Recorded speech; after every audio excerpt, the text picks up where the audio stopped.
I'm not back. This is not happening beyond tonight. It has been a minute, hasn't it? I ended my 4-year daily video project over a year ago.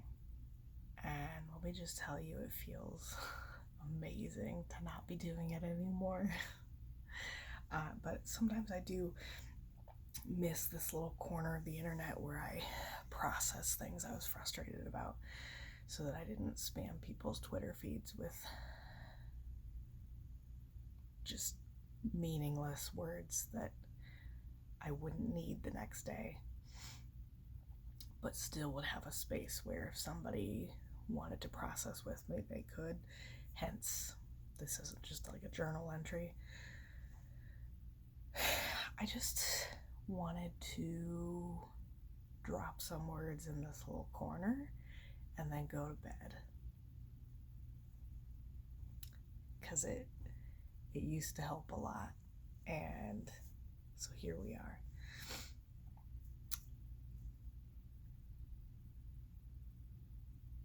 So if I were to look back a year ago at some of the videos that I made, there was one that I made about where I landed with the church. I haven't watched it. I don't remember what I said. I have a pretty good idea of where I was when I made that, though, so I could guess what I said.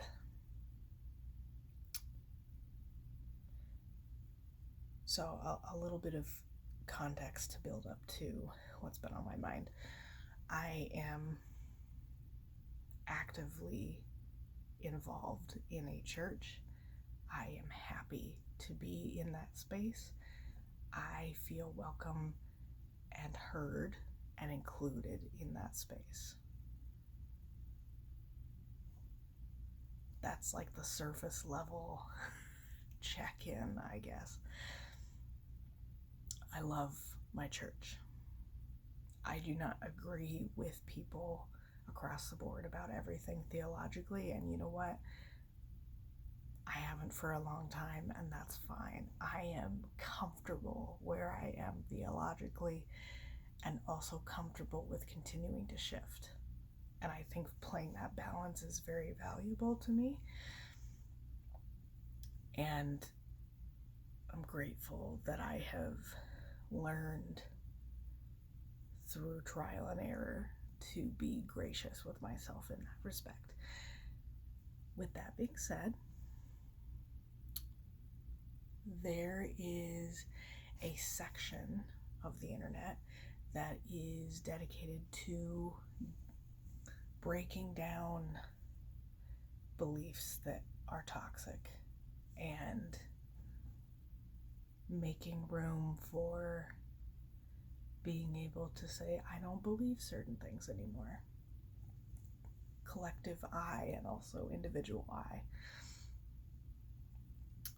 And I would say that when I finished making these videos on a regular basis, I had just started to land in a camp that did not fit into that box anymore. Having found myself in a more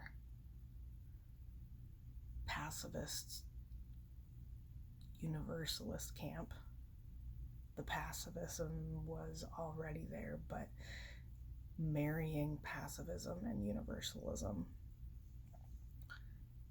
I suddenly found myself not fitting in the post-church space anymore because I'm not post-church, and it would be dishonest to myself and to other people to say that I am, because I am actively looking to make the church better.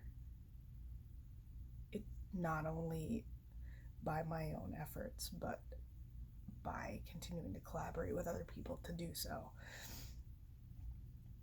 And it's very important to me that I do that. All of that to say, the post-church, I don't even want to call it the deconstruction movement, because that is too limiting, honestly. There are people in a lot of spaces. Some are deconstructing / working through some trauma that is related to toxic church and faith practices, and some are simply processing what they believe in that same space. I don't think it is fair to categorize everybody in that space as the same.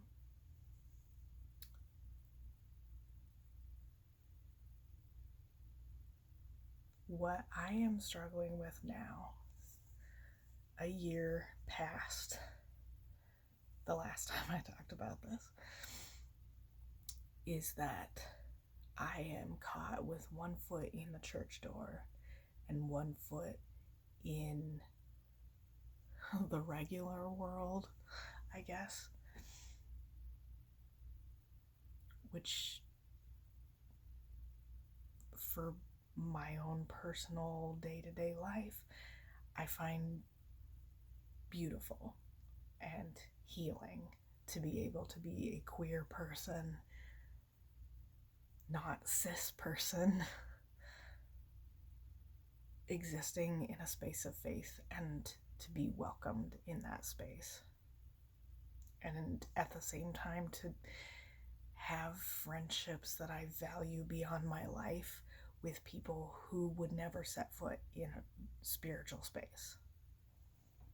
I find both of those things beautiful. And lately, I have found the people who are fully not leaving the church, if that makes sense. The people who are still in the church and the people who never were, to be far more welcoming of my experience and where I'm at right now than the people in the middle. And I always feel like I can't say that.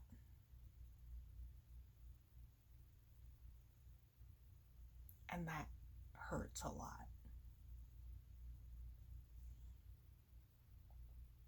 Because at the end of the day, I, as a part of a marginalized community, still carry a great deal of privilege. Being white, being in the US, coming from a family that wasn't in poverty.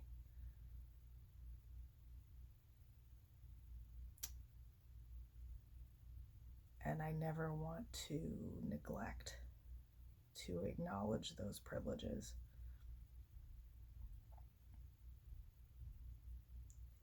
I had a lot of other things I wanted to say. I was brushing my teeth before I did this, and you're welcome, I brushed my teeth for this.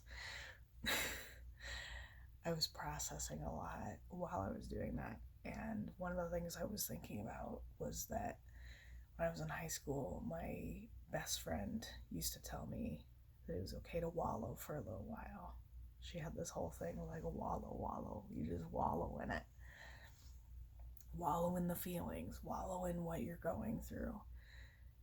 And then on the flip side, I will talk with Emily, who is one of my current closest friends, in a very different part of my life now. And she will often push me to acknowledge those feelings and then try to work through them as opposed to sitting in them. And finding the balance is very reminiscent of my experience leaving church and then coming back and deciding that I get to make a space for myself and no one can stop me.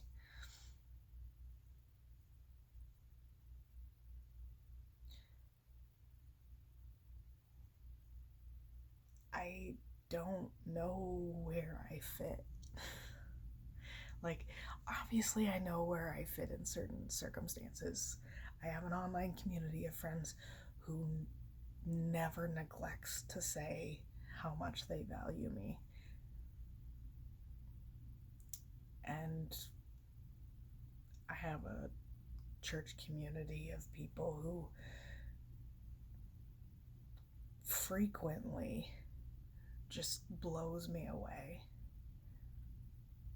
with how willing they are to expand and embrace.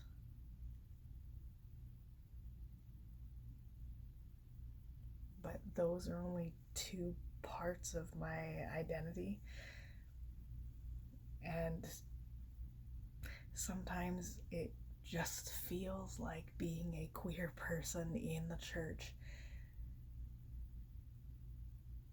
is a very lonely experience.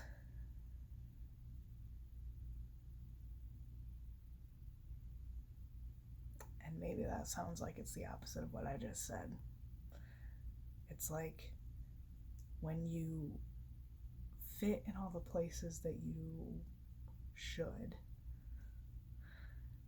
and don't fit in the one place that you want to, it's like the rest of them get put on the back burner until you can fit in that other place. I'm like that puzzle that when you try to put the pieces together, they only kind of stick. And maybe that's okay. Because in other places, I stick pretty well. But to be isolated, no matter what the context, is an experience that I would never wish on anybody, no matter how much damage they have done. And maybe that's part of the reason why I often find myself caught out, not quite fitting into that puzzle space, because I don't have any desire to isolate anyone.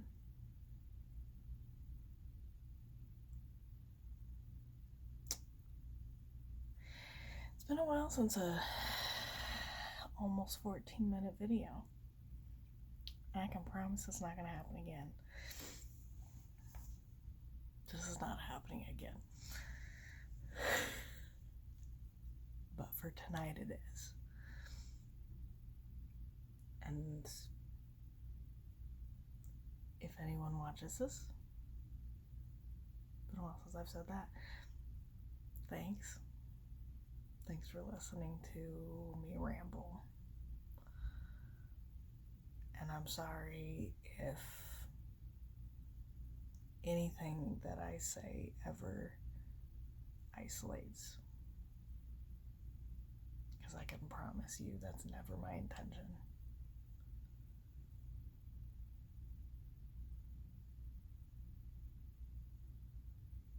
On a closing note, I'm almost 28, and I came out to my parents 2 years ago. That's fucking incredible.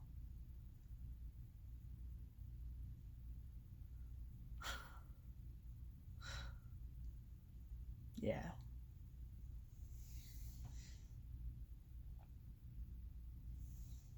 The gang says thanks. I say thanks. And I say I love you. I'm not coming back.